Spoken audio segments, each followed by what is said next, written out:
Daniela Cambone here for ITM Trading. We just want to say we had a resounding response to our interview with Dr. Thomas Kaplan, the chairman of Nova Gold, where he shared his thoughts on the gold market ahead of gold hitting these all-time highs, that we wanted to share more from that interview. His thoughts on what's going on in the Middle East, his thoughts on geopolitics. He's one of the greatest subject matter experts on the topic of geopolitics in the world, that we thought you would find his thoughts here interesting. We hope you enjoy more from this exclusive interview that we held with him, like I said, a few weeks ago at the New York Stock Exchange. Here it is.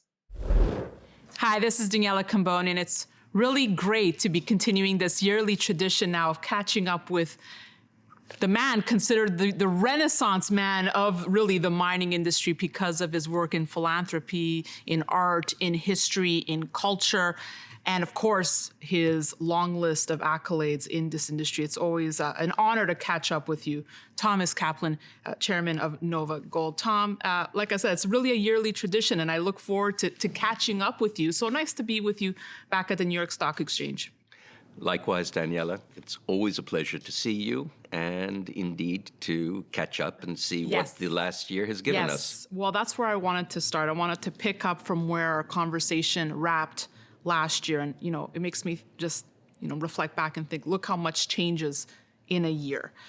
During that interview that so many people adored, and frankly, were a little frightened, you warned us, and this was exactly 1 year ago today, you warned us that we were entering the most precarious and critical time since World War II. And of course, we spoke before the war in the Middle East. So I want to pick it up from there. So how do you see things unfolding, and what do you make of that soothsayer revelation from a year ago? Did you know what was coming down the pipeline? Unfortunately, yes. And I don't say that in any self-aggrandizing form. I would much rather be wrong about certain of my forecasts. I would much rather that rather than being self-fulfilling, they are self-denying prophecies. But there are certain areas in which I have a relative advantage of being able to apply an understanding of history and of culture and of the domestic politics of most of the players in the region, and of course, geography. It's what General H.R. McMaster put in his book, Battlegrounds, the concept of strategic narcissism versus strategic empathy. And not to confuse empathy with sympathy. We're talking about particularly how to judge and rate and predict the moves of adversaries. And I do think that if you have an understanding that's grounded in geography, history, domestic politics, you can put yourself in the shoes of those that you're trying to analyze. And unfortunately, when I do so, and I look at what the Chinese call the correlation of forces in the world, there's no doubt that we are in a very perilous era. And last year, there was enough, to my mind, to have a foreshadowing of where we would be today. And the truth is that today we are talking about Iran. And in the last 24 hours, Iran has attacked Iraq, Syria, and Pakistan. Missiles have landed in Baluchistan. You have, obviously, the war between Hamas and Israel.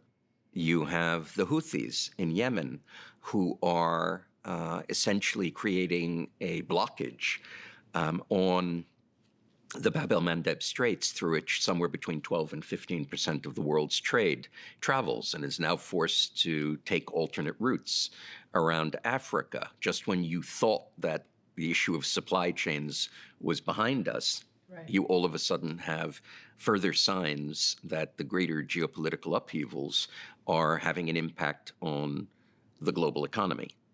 And this has got to be something that people understand. I'm putting aside its impact on precious metals, just simply because this issue is far too big. It's far too impactful on our children to try to distill it in terms of, investment or financial implications. So I'd rather discuss it more geopolitically, and people can draw their own conclusions about what they want to own to protect themselves in this environment. But I'd rather just put out there the data points and try to connect them. And I appreciate that. And I think it's crucial to do that. And I think because of your extensive background, I'm curious how you think this will play out. Because for most folks, I would say in North America, who are not following the news day to day, they just see it happening in that part of the world. It's not our concern yet, right? But like you said, it's escalating. The U.S. has just placed the Houthis, or are thinking of placing it on a terrorist watch list. How does this play out for you? Could it become a world war at this point? Yes. And I hate to say it. Trotsky put it very well. And that goes to the heart of our wanting to distance ourselves psychically and even intellectually from the implications of what we're seeing. It's a form of cognitive dissonance where we see something, but we're not really embracing it in terms of engaging with it. Trotsky said, "You may not be interested in war, but war is interested in you." And we all have to understand that we are in, to use a Kissingerian term, the foothills of a Cold War. And he was referencing the relationship between the United States and China. But it's now gone beyond that. You have an alignment between China, Russia, Iran, with some other disenchanted powers, such as Turkey, and obviously rogue states like North Korea, who have found common cause in trying to create an axis, a more souped-up version of what Iran calls the axis of resistance. In Iran's case, it's itself and its surrogates, its proxies, Hezbollah in Lebanon, Hamas, Palestinian Islamic Jihad in Gaza, and to some extent in the West Bank, Hashd al-Shabi, Kataib Hezbollah in Iraq, and of course the Houthis. This is what they call the axis of resistance. The axis of resistance is geared towards the encirclement of Israel and the Arab Gulf states. And they've been unbelievably successful at being able to get away with it. The world has allowed them to create a sense of plausible deniability by using the proxies. But Iran is as responsible for what's going on as if it held the gun. The day that the world, or just segments of it, finally say, basta, no more. We don't accept this convenient fiction. You are the mothership, and you've taken the war to us. We're now taking it back to you. When that happens, we can see a very, very quick chain of events which create vacuums through which the West and also the Eastern axis may find itself on opposing sides. So you already have an unprecedented act of aggression taking place in the heart of Europe between Russia and Ukraine, which is supported by China, only to the point that they can help keep the Russians going, but they've thus far not passed any red lines with regard to the kind of things that they're supplying to the Russians, but they're certainly providing them with a financial backstop. You have the Iranians who've stepped in as a major arms supplier of suicide drones and soon ballistic missiles to Russia, which has skewed the relationship that previously existed between Russia and Israel, which was, status quo, and with some operational overlap in Syria. The Russians now see that differently, and the Israelis are starting to see that differently. But at the moment, the focus of the world is on what's going on since October 7th. And the truth is that this kind of event is one that I did warn against privately to the Israelis and to the Gulf Arabs, and then publicly in 2 interviews to Haaretz, publication in Israel, in which I warned that by not restoring a sense of deterrence, that Iran did not understand what the limits were, we were allowing them to engage in reckless behavior.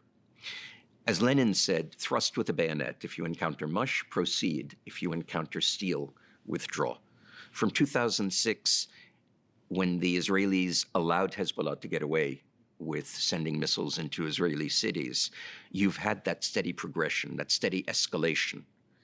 And you saw it in 2007 in Gaza, 2008 in Lebanon. You saw it with the Iranians fomenting the Houthi advance on the Yemeni capital, Sana'a, which then in turn caused the coalition led by Saudi Arabia and the UAE to intervene in Yemen.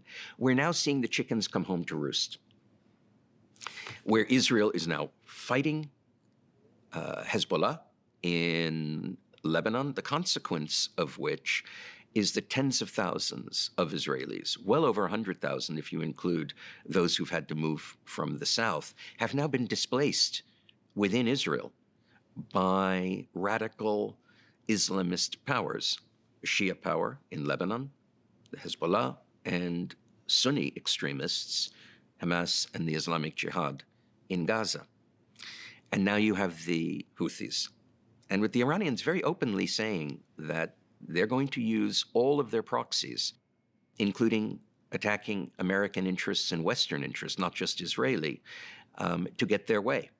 So we are in this moment of real inflection where you have the implementation of the Iranian policy, which is what the Germans used to call Einkreisungspolitik. Einkreisung meaning encirclement, because they were always afraid of a 2-front war between France and Russia and Germany sandwiched in between. The Iranians have executed this. They have created the encirclement of Israel and coincidentally, or not coincidentally actually, the encirclement of the Gulf states. So if you were to look at Saudi Arabia, for example, so here's Saudi Arabia, in the northwest, you have Jordan. And I believe that Jordan is the next big agenda item for Hamas and for the Iranians, because it has a majority Palestinian population. It's a real country with recognized borders. And I have been very strenuous in pointing out the risks to Jordan. It's not enough to just see what's going on there. It's imperative that we see it through Iranian eyes, that that's the missing link. Lebanon, right, Syria, Jordan, and you have Iraq, and you have that land bridge connecting Tehran with the Mediterranean, and you have the Houthis on the Red Sea. So you have this exquisitely implemented strategy, which is in its design and execution as beautiful as any Persian carpet, in which they've now achieved ancient agendas of getting to the Med and the Red simultaneously. But if you're the Saudis, you have that potential Sunni extremists, you have Shia extremists in Iraq on the northern border. If you add Jordan, then you now have that on the Red Sea. This is a problem for the Saudis. Obviously, for the Israelis, who get so much of their trade through the Bab el-Mandeb Straits, it's existential. When you have an encirclement, you create a race against time. And encirclement is all about being able to encircle your enemy, use proxies to create vacuums that then need to be filled, and ultimately to encroach on the enemy's space and to destroy its morale. At a certain point, the encircled power has to make a decision. Do they attempt to break out? Or do they, in essence, stand down and ultimately surrender their freedom of movement, their autonomy, and maybe even their independence? That point in encirclement is the most pregnant that you will find in international relations. And we are there. About to give birth. Yes, and now it could be this afternoon. It could be a year from now. But the Iranians have played their hand by engaging in suborning and abetting and financing and helping train people to carry out the most barbarous attack in decades. Certainly the worst attack on Jews since the Holocaust. Worse than anything that we saw coming out of the Islamic State. And I spoke to a previous president of Iraq who said what Hamas did was worse than Daesh, worse than ISIS. So you have this, and you have this loss of empathy and the prospect of what is a just war. That's the bad news. There is good news. But right now, you know, we're in a season of darkness rather than a season of light. But there is, well, the good news is that the most revolutionary, in the positive sense, area of the world is in fact emerging out of the Arab Gulf. The reforms that have been undertaken by the UAE, by Saudi Arabia, are the best sign that if there is going to be an Arab Renaissance, a reawakening, a reopening of the Arab world's mind, we're watching it being played out. And the impact of that is that they are horrified by the extremism that they see, both Sunni and by Shia. And they want relations with Israel. Obviously, the UAE and Bahrain and several other Arab countries established that with the Abraham Accords. Arguably, some of the best signs of philo-Semitism in the world are coming out of the Arab world. And when you look at the reforms which have taken place on the religious side, on the economic side, social, cultural, you can look at the Arab world with a sense of encouragement that candidly you find in very, very few places in the world. And whether it comes to increased education, the empowering of women, and a re-embracing of cultural history. I've often applied that thesis to mining exploration. You know, if you're delusional enough to try to buck 1,000 or 10,000 to 1 odds, you've got to believe in miracles. And the truth is, miracles do happen. They can happen in the Middle East. There are a number of scenarios in which my worst case scenario could be deflected by, for example, Iran taking an off-ramp. Right now, you'd have to, you know, try to fade those odds considerably. But it doesn't mean that it can't happen. And I've seen stranger things happen in history. And there are grounds for hope. So it is, as Dickens put it, the best of times, the worst of times. That's where we are. And it is an election year. We see the the free Palestine movements happening all over the world, hundreds of thousands coming out, obviously will be a critical focus point of the election. But I guess my first question to you is, what do you make of Biden's administration's, what grade would you give Biden on foreign policy? So that's an interesting question, because I would give him pretty high marks for the way that he has dealt with Ukraine and the Gaza war. There's no question that the support given by Western Europe, mostly economically, and by the United States, mostly militarily, has been crucial in being able to keep Ukraine independent. And the consequences of a disequilibrium, of the loss of Ukraine, would be devastating on the world economy. All of our assumptions about the price of liberty would be thrown out the window. And it would have very deep psychological as well as arithmetic implications. With the Gaza war, the leaning forward of Biden by sending 2 aircraft carriers to the Eastern Mediterranean and warning the Iranians publicly and their surrogates, if you're thinking of taking advantage of this crisis, I have 1, 2 words, depending on how you view a contraction: don't.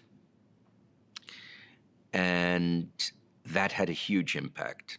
The Iranians did not expect Biden to lean in that way. So I give him high marks for being very stalwart. Mm-hmm. He did 2 things that Ronald Reagan would have done.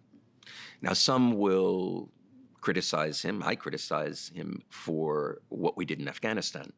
I don't think we needed to leave, but he was dealt a hand that was left to him by the previous administration. I think it was politically impossible to be able to survive if Americans were killed in Afghanistan, when Trump would be able to say, I was planning on bringing everyone back. These people are dead because of the Biden administration. I don't think Biden could have survived that. And his instinct was always to withdraw from Afghanistan. I don't think we should have. I think that we could have maintained a very light footprint there, because the Afghans were fighting hard for themselves. It's a myth that the Afghans didn't fight hard, and the statistics belie that completely. In the previous 18 months, no Americans had died.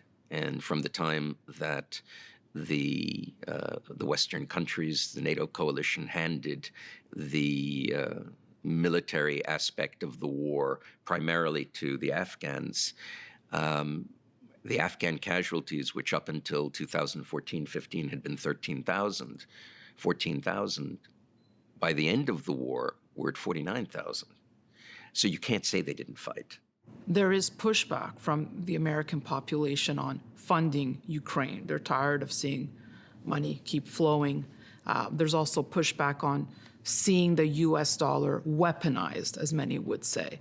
What's your take? I mean, do you agree that the U.S. dollar is being weaponized? I mean, now there's talk of, okay, they're tired of us sending funds, so maybe we'll seize Russian assets, and that's how we will fund Ukraine. I mean, is it right for America to be involved? And do you agree that the U.S. dollar, do you think it's being weaponized? It would have been a geopolitical earthquake and disaster for the United States not to involve itself in Ukraine. The Ukrainians are doing the fighting. They're dying. They ask for aid, military aid and economic aid. It is the best investment that the United States can make to give them what they need to fight the Russians. I'm not saying this because I am a Russophobe. This is Vladimir Putin's war. It clearly was a tactical as well as strategic miscalculation. When the war began, I was in Europe, and the general feeling was that he would make it to Kyiv in 72 hours. The fact that the Ukrainians held them off, if you're a religious person, you'd say it's biblical. Gog versus Magog, or something like this. And the fact that it was, a skinny Jewish comedian who was or is the president of a country, the region of which was considered to be one of the most anti-Semitic in the world a century ago, would be astonishing. It would be one of Ben-Gurion's miracles. You just wouldn't believe it. But it's happened. And the damage that has been done to the Russian military, the degrading of Russian forces, and candidly, the unmasking of their corruption and ineptitude, has been one of the few dividends that the United States has had in years. And to pay tens of billions of dollars to have someone else fighting who shares our interests and most of our values against a country which doesn't, and not asking for American troops, but only saying, give us what we need to fight. This should be the essence of America's foreign policy, in the sense that it should provide us with a bipartisan logic that Republicans and Democrats should be able to rally around, which is to say, if we have an ally like the Ukrainians, like the Kurds, like the Israelis, who are willing to fight for our interests and, to a greater extent than not, our values, and they don't want American boys and girls out there, but just give them the tools to do the fighting that is in our mutual interests, that's a doctrine. That's something that even in a country as divided as America, Republicans and Democrats should be able to rally around. At least in that area, politics should end at the water's edge. I think for most people, they'll say, okay, great, we want to help people, but look at the country itself. I mean, we're in New York City, the homelessness, the migrant issue. I mean, that's what people are seeing, is that, and I know that the two should not be blended, help for Ukraine versus, what's happening back at home, but that's what people see. And from the politicians, they want them to first fix America. Yeah, but you know something, that's demagoguery. The reality is that what we're giving to Ukraine is barely a rounding error. We're a country that is tens of trillions of dollars in debt. Mm-hmm. America hasn't shown fiscal discipline. We haven't had a balanced budget at the federal level since the Clinton administration. The Republicans and the Democrats are united on only one thing, and that is their willingness to spend money that they haven't been able to balance on the other side of the ledger. This is the great reality of American politics, which is that both parties are complicit in being willing to spend money that we don't have. When people are talking about budget cuts, so we have to think of America first, it's complete demagoguery. The investment in Ukraine is the best return on investment we've had in foreign policy in decades. We probably invested $1 trillion in Iraq and in Afghanistan, right. Maybe much more than that, for which we have no return on investment. With the Ukrainians, they have fought and won. When given the tools, they have shown that they are the implementation of really the Reagan doctrine at its purest and at its most ecumenically favorable to the United States. And so don't say that 10, 20, 30, 40, $50 billion, it doesn't mean anything anymore. And anyone who says that it does knows that they're lying to the American people. I grew up as a Reagan Republican. And this is something that I have no doubt Ronald Reagan would have embraced. There isn't a chance in the world that he would have denied Ukraine money. And candidly, the fact that it's Republicans who are pushing back in Congress and making these demagogic representations, we have to focus on our country first, and yet continuing to call for tax cuts that the rich do not need. Trust me, it's nonsense. It's actually insulting. Let's get to the second part of that question. And I know I'm getting to gold. I'm getting to gold, people. But the weaponization, or do you think it's being weaponized, and do you think that the US dollar is in a fragile state? There's no question it's being weaponized. The only issue is, from a cost-benefit analysis, is that the right thing for the United States to do? And the reality is that it is one of the great legs of economic power that we have in the world, that the dollar is so preponderant in terms of the world's currencies. I mean, it should probably be 15% of reserves, 20% maybe, not 60.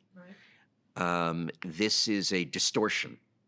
There are reasons for the distortion, because whereas I do believe that over time the dollar will erode in terms of that preponderance, and become more reflective of the real situation of trade, there are conditions which are very favorable to the dollar. Until the Chinese have a totally freely converting currency, the dollar provides liquidity. But over time, there's no doubt that the Chinese, with their partners, will try to undermine the dollar. The BRIC, are you talking to BRICS with Sure. their partners? So Absolutely. Let's talk that. Let's go there. Whether they succeed or not is the question. Ultimately, I think that inertia will take it forward in that process. But there are things that could accelerate it. I said at the start, how much a year can change. And last year we were talking about the BRICS, and I think Saudi Arabia had just changed. And here we are 1 year later, 5 new nations added. And, we used to just say, these are like a bunch of misfits at the table, No one really wants to sit with them yet. No one's really taking them seriously yet. Oh, they're just a bunch of talk. They're just talking, the BRICS. But they keep growing. They keep growing in power. And the common denominator there is the power they have in energy. Do you think the BRICS, is it right to discount the BRICS, or do you think that they are going to be a force to be reckoned with? Ultimately, they're a force to be reckoned with. I'm not saying that they deserve or merit the power, but you are talking about the vast majority of mankind being subsumed in those populations. And the truth is that for everything that I said about America's interest with Ukraine, governments representing the vast majority of the world are either tilted towards Russia or ambivalent at best. That's besides the point. For Europe and the United States, Ukraine staying independent is existential. And one of the reasons is the interlinkage between currencies and energy and geopolitical power, military power. The damage to the prestige of the United States by a loss of a country such as Ukraine to the Russian autocracy, or the loss of Israel to the axis of resistance, would have a tremendously negative impact on America's economy in the long term. Because if we accept, that the US dollar is a fundamental pillar of American economic hegemony. That's what makes it a lightning rod for the Chinese, the Russians, and South Africa, Brazil, etc. But if we accept that, then you have to ask yourself, what do we need to do in order to maintain it? And that's where the question of the weaponization comes in on a cost-benefit analysis. In the long term, the weaponization may harm the US dollar because people will rightly look for alternatives, a beneficiary of which is gold. But as John Maynard Keynes said, in the long term, we're dead. So we are dealing with existential political military crises right now. And there's no doubt that the weaponization of the dollar, particularly with regard to Russia, has had an impact. And I think it's one of those things where, like the way that we bailed out the world in 2008, 2009, what are the long-term implications of throwing the whole chessboard of fiscal and monetary restraint out the window? We don't know yet. But what we do know is that had that intervention not taken place, the plumbing of the global financial system would have been stuck and we would have gone into a depression. So people will argue, and historians go in cycles over these things, what was right, what was wrong. They'll argue about it, but the fact is that you have to ask yourself, what's the cost of taking an action that in the long term one isn't sure of the consequences, versus the near-term exigencies of actually dealing with a crisis in the here and now. So the dollar has been weaponized. It has had an effect. It has had a positive effect with regard to the Ukrainian story. It may have accelerated a desire by BRICS to seek an alternative. But there are ways for the United States to mitigate that. So, for example, Saudi Arabia, there have been lots of rumors that the Saudis will move away from the dollar as being the only way to value oil. On the other hand, there have been very serious discussions, which are public, of the United States providing a security guarantee to Saudi Arabia. For sure, one of the quids pro quo will be that the Saudis stick with the dollar. Right. Big deal. Right. So it's the United States has cards to play. Right. And by the way, that's certainly an instance where I think we should play that card, because it would be very powerful if the United States could keep Saudi Arabia within its orbit, and in fact, the whole Arab Gulf. This is what's called crisis management. It's what's called in financial world lingo, fast-moving market conditions. Sometimes you're not sure what to do, like what Hank Paulson did in 08, 09, but you know you have to do something because the alternative is collapse. And will the U.S. always have those cards to play? I mean, people will say, well, all empires will eventually fail. At one point, do all the playing cards go away? For sure. There is nothing sacred about the American political system. There was a great judge, probably the greatest jurist who didn't become a member of the Supreme Court, Learned Hand, who said, liberty lies in the hearts of men and women. If it dies there, no law, no court, no constitution can preserve it. If people lose faith in the openness and the, for want of a better word, liberal democracy, small L, this has nothing to do with Democrats or Republicans, liberal democracy, and as a place where the rule of law is sacred. If they lose faith in that in the United States, you could have a dollar crisis. And your viewers out there would be shocked at, you know, how quickly wealth can evaporate. Yes. Because as George Soros put it, yes. Of all the investment decisions which one has to make, the most important decision is the choice of which currency in which one will be denominated. Right. For me, that currency is gold. Thank you all for watching. We hope you enjoyed more of that exclusive interview with Dr. Thomas Kaplan. As always, I invite you all to sign up at danielacambone.com so you can stay on top of all these exclusive interviews. Thanks for watching.